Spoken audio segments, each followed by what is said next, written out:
we tend to base our self-esteem on what other people think. And that's not really self-esteem. Self-esteem is supposed to be how we feel about ourselves. And I was just saying how dangerous it is to allow other people to determine how you're going to feel about you. And it's kind of like looking into a broken mirror. You're going to look in a broken mirror and then change your face to try to look good in this defiled, busted, broken mirror. And it just, other people's opinions is a really shitty way to determine how we feel about ourselves. You know, you're always affected by opinion, but the more opinions there are of you, the less I look at them, because I just can't live my life based upon what other people think about me. So I can't concern myself too much with what other people think. You know, it's just not healthy. I don't think I could continue to do what I do if I was constantly worrying about what somebody thought about it. If you don't know who you are, you wouldn't know how to act. Once you lock in on that identity, your brain finds a way to keep you there.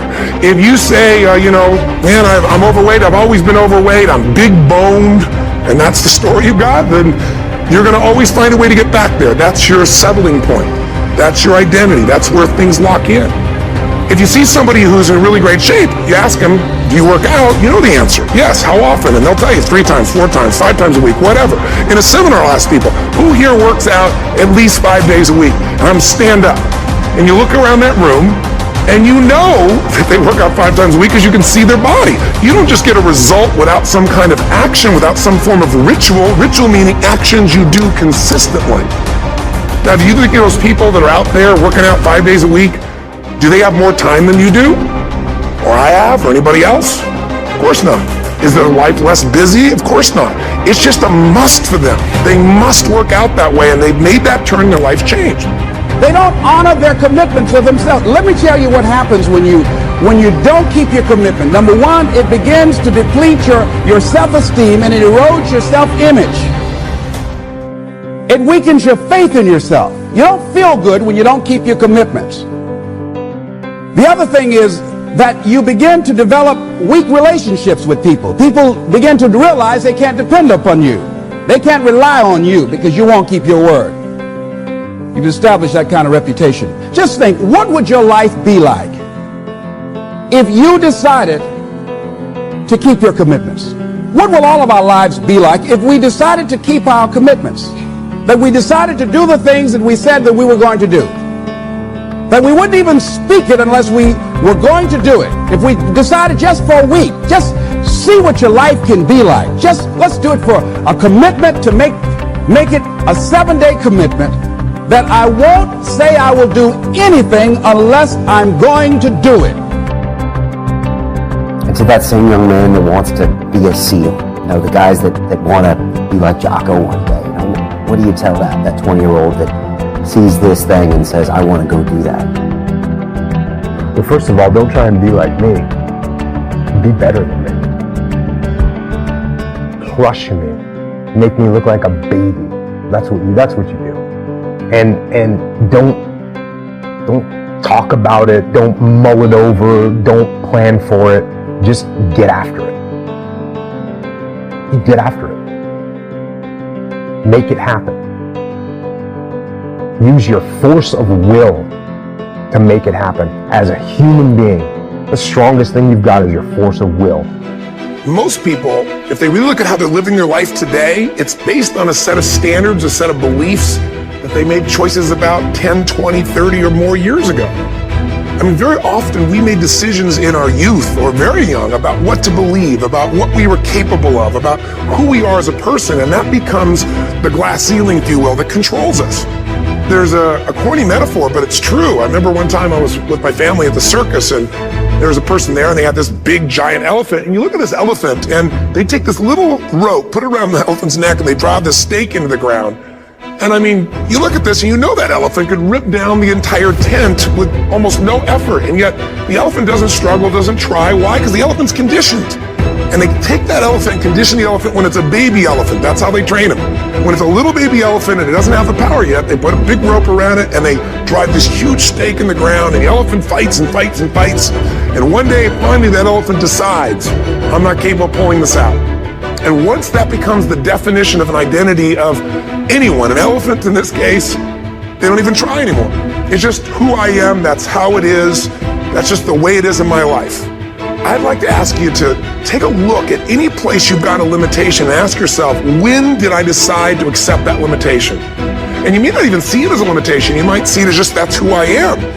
But so often in our lives, we've adapted to be a certain way so that we don't fail or so that people will like us or respect us, but it's not necessarily who we are.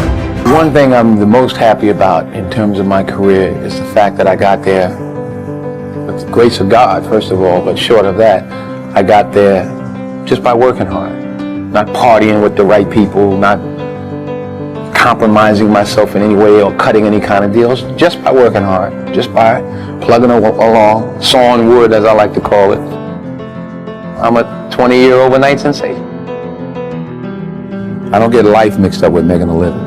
I was there for all four of my children being born. When the first one was born, I recognized the difference between life and making a living. Their life, our family's life, acting is making a living. I don't think that as a participant in life, you cannot be committed. You're either committed to mediocrity or you're committed to greatness. You're either committed to being productive or you're committed to being non-productive. You're committed to being happy or you're committed to being unhappy. See, whatever you're doing, however you spend your time, that tells you who you are. So think about what it is you like to create in your life experience. Once I look at how you commit your time, once I do an evaluation on how you spend your time, I can tell you exactly what you're committed to. People that say they have dreams or want to open a business or want to do something differently than what they're now doing, they don't like their jobs, they're unhappy, they're unfulfilled.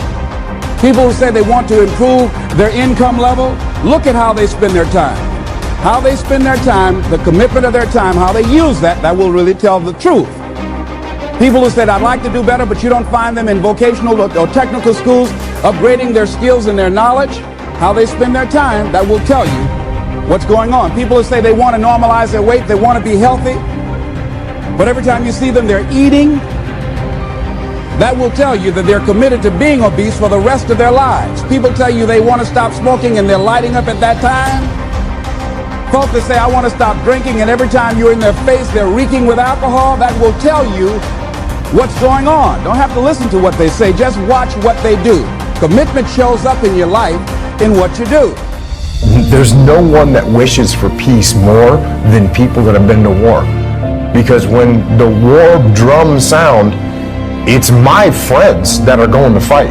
That's who's going to fight. It's my friends that are going to put their lives on the line. So when the war drums sound, the people that have been to war are the ones that actually say, let's think about this first.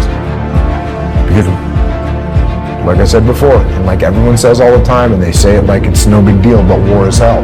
When you take an 18-year-old kid, and you're going to go put him in a situation where he's going to have to kill people and possibly get wounded or possibly get killed himself, that's a traumatic experience.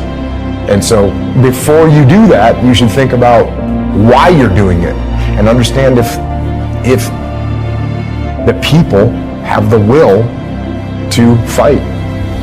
And the will to fight, as I've said many times before, the will to fight is the will to kill and it's the will to die. And those are some pretty big wills that you need to have.